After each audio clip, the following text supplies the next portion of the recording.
जयशंकर प्रसाद अब अपने मित्र से कहते हैं कि किंतु कहीं ऐसा ना हो कि तुम ही खाली करने वाले, अपने को समझो मेरा रस ले और अपनी भरने वाले।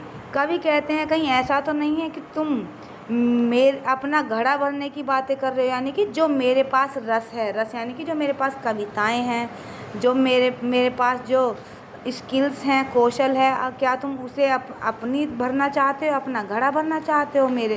मेरी आत्मकथा सुनकर अपने को समझो और मेरा रस ले अपनी भरने, यानी कि तुम अपने बारे में बात करो, मेरे बारे में सुनकर क्या तुम मेरा हंसी मजाक उड़ाना चाहते हो? कहा है कि यह विडम्बना अरि सरलते यानी कि आत्मकथा, कि यह मेरी विडम्बना है, यानी कि कठिनाई है कि लोग मेरी क्या उड़ाएंगे? हंसी। कि अगर मैं अपनी आत्मकथा लिखूंगा तो क्या तुम मेरी हंसी उड़वाना चाहते हो?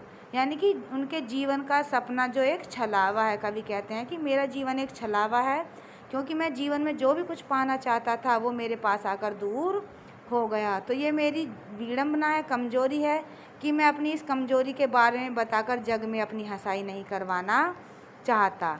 भूलें अपनी या प्रवंचना औरों को दिखलाऊं मैं, यानी कि अपने छले जाने की कहानी तुम्हें बताऊं, या फिर अपने मन की इच्छा, जैसे कि उज्ज्वल गाथा कैसे गाऊं चांदनी रातों की।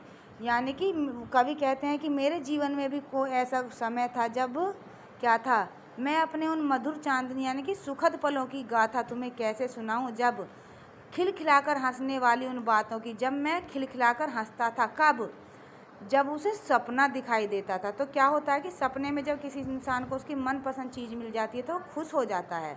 तो जिस प्रकार सपने में व्यक्ति को अपनी मन की इच्छित वस्तु मिल जाने से प्रसन्न हो जाता है, उसी प्रकार कवि के जीवन में भी एक प्रेम भरा सपना आया था, लेकिन वो भी एक सपने की तरह ही टूट गया। तो कवि कहते हैं मिला कहाँ वह सुख जिसका मैंने सपना देखकर जाग गया, आलिंगन में आते आते वह मुस्कुराकर भाग गया। कवि कहते हैं कि मैंने एक सुखद सपना देखा था, लेकिन वो भी मेरे पास नहीं रुका, वो भी मेरे पास आते आते दूर चला गया। कवि कहते हैं कि यदि तुम मेरे अनुभवों के सार से अपने जीवन का घड़ा भरना चाहते हो तो और मैं अपनी उज्ज्वल गाथा तुम्हें कैसे सुना सकता हूँ। दूसरा यहाँ पर इनका पद समाप्त होता है।